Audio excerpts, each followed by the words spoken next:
पाकिस्तान से अभी ऑस्ट्रेलिया के लिए वीजा अप्लाई करना चाहिए या नहीं करना चाहिए?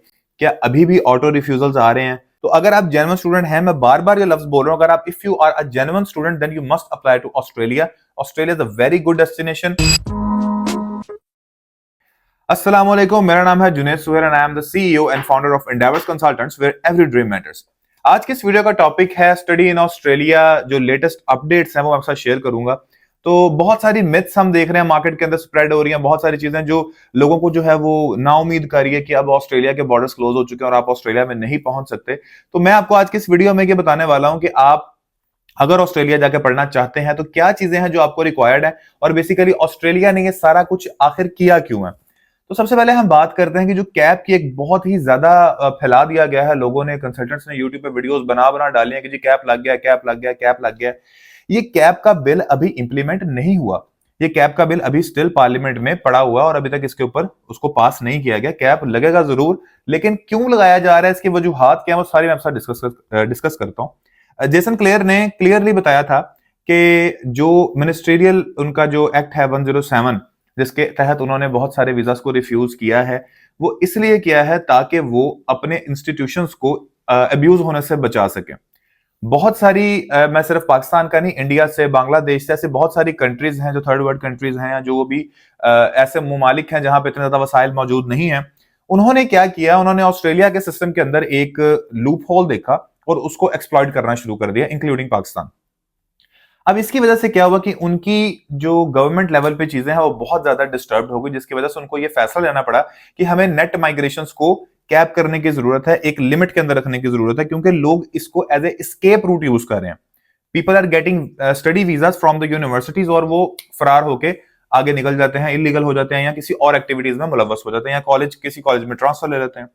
तो उन्होंने इस माइग्रेशन को, जो कि एक तहत बेची जा रही थी यहाँ पे वीजा के नाम पे कि जी आप स्टडी वीजा पे जाए, वहां जाके आप सेट हो जाए, इस चीज को रोकने के लिए और अपनी क्वालिटी ऑफ एजुकेशन को मेंटेन करने के लिए ऑस्ट्रेलिया ने ये स्टेप उठाए कि वो उन्होंने नया बिल पेश किया और उन्होंने एक, हमने रैंडम सर्च देखा ऑटो रिफ्यूजल्स का, लोगों ने वीजा अप्लाई किया और वो फौरन फौरन रिफ्यूज होना शुरू हो गए।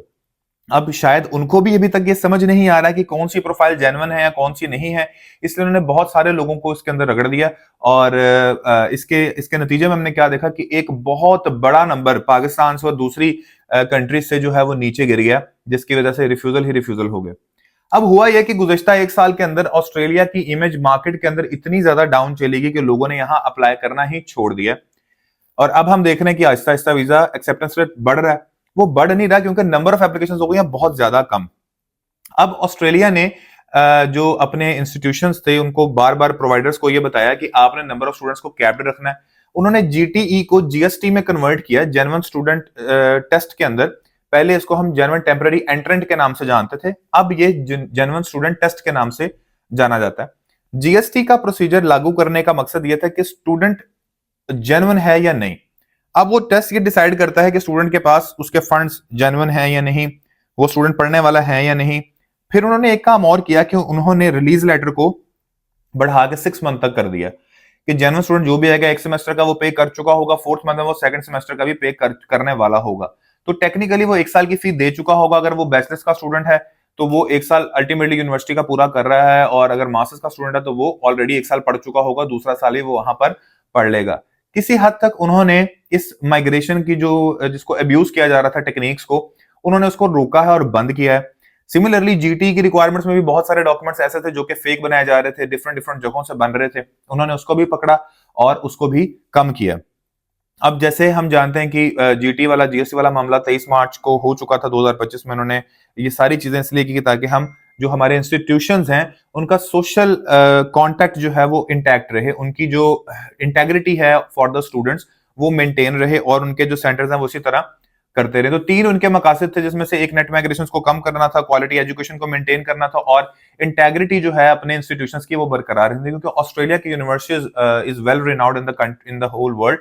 तो उन्होंने इन इन जो माइग्रेशन को यूज करते हुए स्टूडेंट हैं जो कि वहां पर सिर्फ सेटलमेंट के लिए जा रहे थे, उनको रोका है ताकि उनकी एजुकेशन डिस्टर्ब ना हो। तो इसमें ऑस्ट्रेलिया का कोई फॉल्ट नहीं है, इसमें अवाम का ही फॉल्ट है जो डिफरेंट डॉक्यूमेंट्स और इसको as a escape plan use कर रही थी। अभी भी still if you want to apply in the Australia, I personally think कि अगर आप जेन्युइन स्टूडेंट हैं, आप अफोर्डिंग हैं, आपके पास फाइनेंसिस हर चीज जेन्युइनली है, तो आपको इसको अप्रोच बिल्कुल करना चाहिए और अप्लाई करना चाहिए। लेकिन सजेशन ये है कि अच्छी यूनिवर्सिटी को सिलेक्ट करें, जी एड की यूनिवर्सिटी को सिलेक्ट करें। उन्होंने वीजा फी भी इसीलिए इंक्रीज किया ताकि सिर्फ उनके पास अच्छा साफ सुथरा स्टूडेंट ही है जो पेइंग कैपेसिटी रखते हों। तो वो स्टूडेंट्स जो कि अभी भी जेन्युइन स्टूडेंट हैं, अच्छे बैकग्राउंड्स के साथ हैं और ऑस्ट्रेलिया में प्रॉपरली एक अच्छी डिग्री पढ़ लेके वापस आना चाहते हैं, उनको वीजा अभी भी मिल रहा है। तो अगर आपने अभी भी अप्लाई करना है तो जी8 की कोई भी यूनिवर्सिटी उठाएं, उसके ऊपर अप्लाई करें। ऑफर लेटर्स हमने देखा कि ये वही ऑस्ट्रेलिया है जो 24 घंटे में ऑफर देता था, आज ये 24 दिनों में ऑफर नहीं दे रहा, इवन 2-2 3-3 माह लग रहे हैं यूनिवर्सिटीज को।